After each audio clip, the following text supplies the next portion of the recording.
चलो चलिए भैया नमस्ते प्रणाम। हम कवि मंधाता मनोज जी रउआ लोग के बीच एगो कविता भेजतन जौन कविता के शीर्षक बा लड़ जइहा प्रधानी में। ये बड़ा जितना युवा लोग बेरोजगार बा सबके मन में एगो सपना बा कि हम चुनाव लड़ी प्रधान होई। अब प्रधान भइले के बाद लोग का करी उ सोच हम रउआ लोग के बीच कविता में बताओ तनी। जब काम न मिली जवानी में तो लड़ जइहा प्रधानी में। जब काम न मिली जवानी में तो लड़ जइहा प्रधानी में।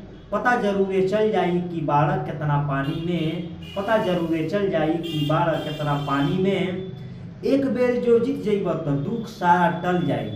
एक बेर जो जीत जइब तो दुखवा सारा टल जाई। घर बनी गाड़ी किनाई ब्याज पर रुपया चल जाई।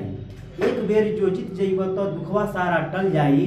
घर बनी गाड़ी किनाई ब्याज पर रुपया चल जाई।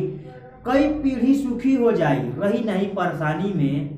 जब काम न मिली जवानी में तो लड़ जइहा प्रधानी में। जब काम न मिले जवानी में तो लड़ जइहा प्रधानी में। रेड चीफ के जूता किनिह लिह खादी सिवाई। रेड चीफ के जूता किनिह लिह खादी सिवाई। झाड़ के चलिए गौआ में ऊपर से नील लगाई। रेड चीफ के जूता किनिह लिह खादी सिवाई। झाड़ के चलिए गौआ में ऊपर से नील लगाई। गांव भर लोगवा पूछी तो के गांव भर लोगवा पूछी तो के जग और जलपानी में। जब नौकरी ना मिली जवानी में तो लड़ जइहा प्रधानी में। जब काम न मिले जवानी में तो लड़ जइहा प्रधानी में। एक बेर तू लड़के देख भाग तोहार फरिया जाई। एक बेर तू लड़के देख भाग तोहार फरिया जाई। जितना खर्चा करब सगरी वापस आ जाई। एक बेर तू लड़के देख भाग तोहार फरिया जाई। जितना खर्चा करब सगरी वापस आ जाई।